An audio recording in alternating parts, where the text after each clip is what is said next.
Sa Majesté Meillon Bisolé Jean-Claude, chef de quartier de la Cité des Enseignants et chef de 3e degré du village d'Assoc 2 dans le département de l'Océan, arrondissement de Bipindi, région du Sud. Je viens par cette occasion remercier Dieu Tout-Puissant parce que nous avions dit une prière pour le président de la République, son Excellence Paul Biya, afin que Dieu étende sa puissante main, lui accorde santé. Et nous nous rendons compte qu'aujourd'hui, il est revenu au Cameroun. Nous disons donc merci à ce Dieu d'Abraham, d'Isaac et de Jacob, celui que nos frères musulmans appellent Allah, au nom de Jésus-Christ et au nom de Mahomet, parce qu'il a permis que le chef d'État revienne dans son pays. Merci.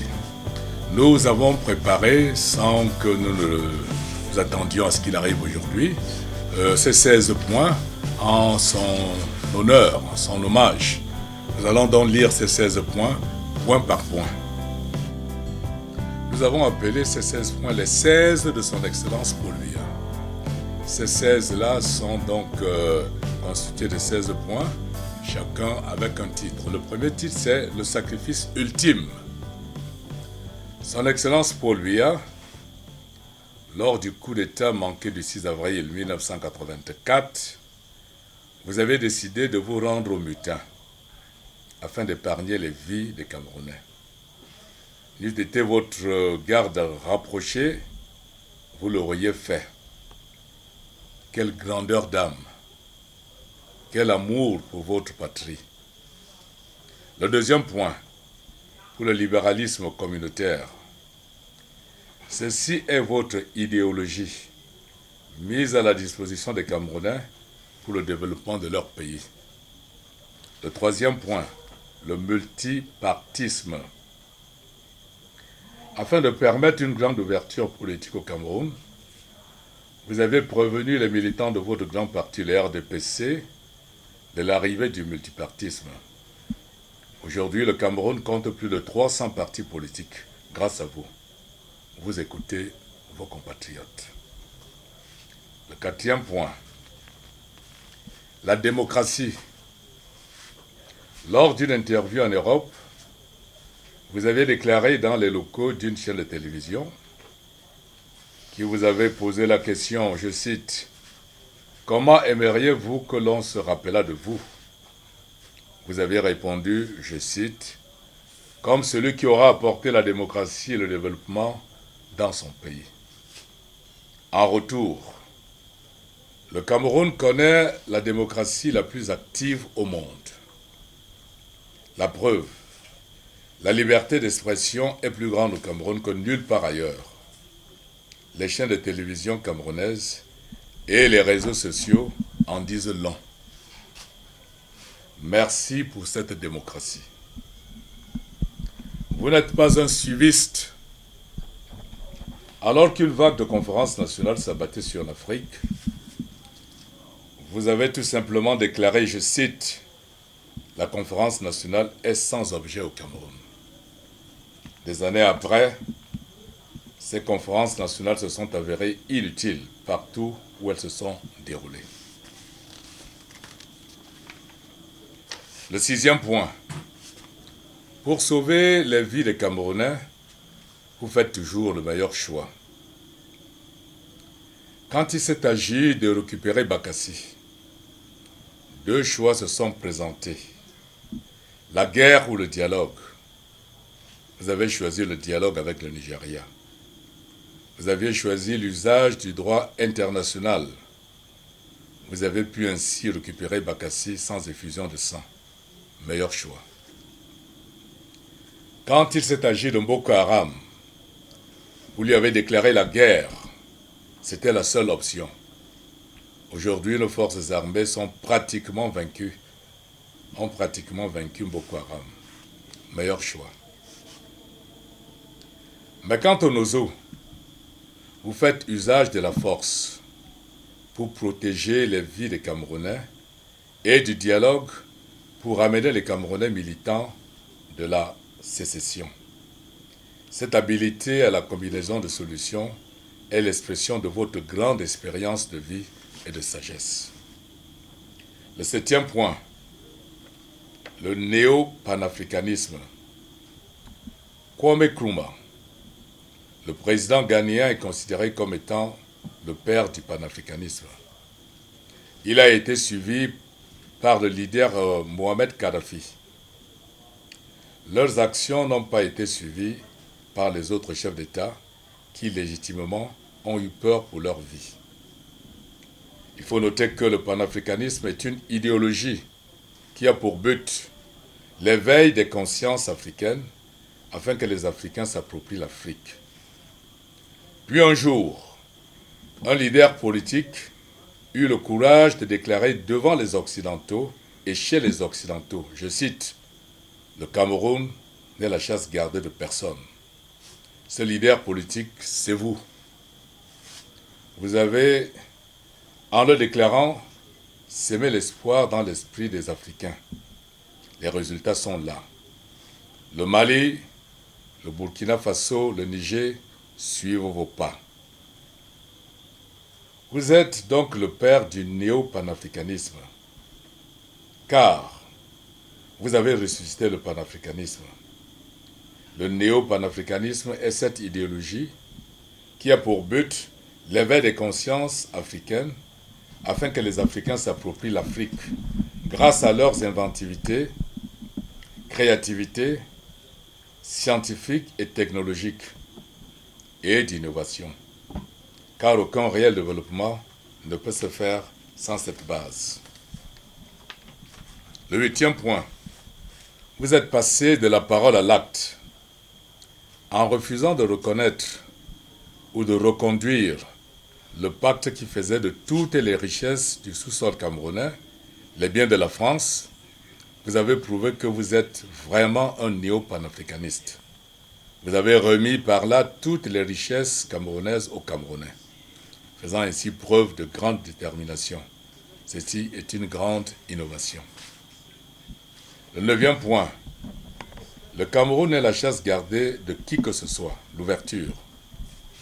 Après avoir déclaré que le Cameroun est la chasse gardée de personne, le Cameroun est devenu le premier pays en Afrique centrale à s'ouvrir à d'autres partenariats, notamment Cameroun-Chine, Cameroun-Russie, Cameroun-Turquie, Cameroun-Inde, etc., entraînant ainsi tous les autres pays de l'Afrique centrale, faisant de lui le pionnier de l'ouverture économique et de la défense.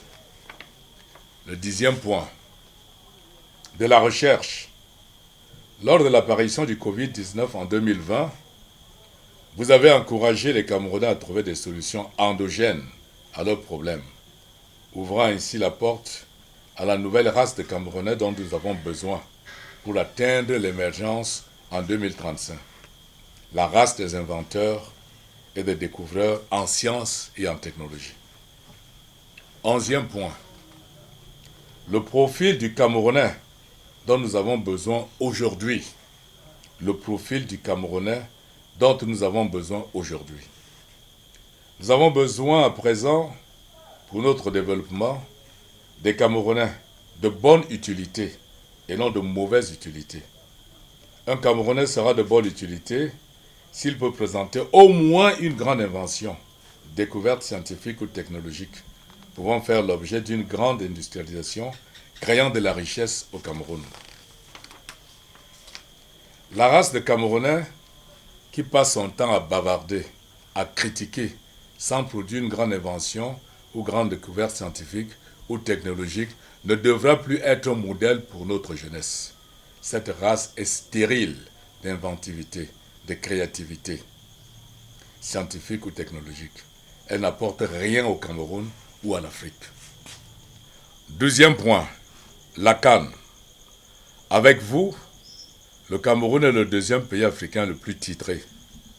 Le Cameroun est le premier pays à avoir organisé une CAN à 24. 13e point, la Coupe du Monde. Avec vous, le Cameroun est le premier pays africain à avoir atteint les quarts de finale en Coupe du Monde, offrant ainsi à ce continent une 5e place dans le cadre de cette compétition. Il faut noter que, avec vous, le Cameroun a battu le Brésil et l'Argentine. De l'homosexualité. vous vous êtes clairement prononcé en l'appelant cette chose. Et vous avez dit qu'elle n'a pas de place au Cameroun. Sur le plan économique, le Cameroun est tout simplement le leader en Afrique centrale. Le 16e point, en perspective. En perspective, Son Excellence Paul Biya, président de la République du Cameroun, après tout ceci à 91 ans, vous tenez encore mieux qu'à 50 ans. Il n'est donc pas temps pour vous de retourner au village. Il n'est pas temps pour vous de retourner au village. Laissez le Dieu d'Abraham, d'Isaac et de Jacob, celui que nos frères musulmans appellent Allah, vous guider. Que ce Dieu vous bénisse. Bénisse votre charmante épouse et bénisse tous les Camerounais animés de bonne volonté. Bonne année 2025. Merci. Nous avions recommandé que les Camerounais puissent organiser des prières partout dans le pays afin que le Dieu d'Abraham, d'Isaac et de Jacob, celui que nos frères musulmans appellent Allah, au nom de Jésus-Christ et au nom de Mahomet, étende sa puissante main et apporte à notre président santé et même prospérité. Nous avions commencé par là. Et nous avions apposé des banderoles dans la ville de Douala, dans la ville de Yaoundé et même à Mvomaka. Et nous nous apprêtions à les apposer dans d'autres villes des différentes autres régions du pays.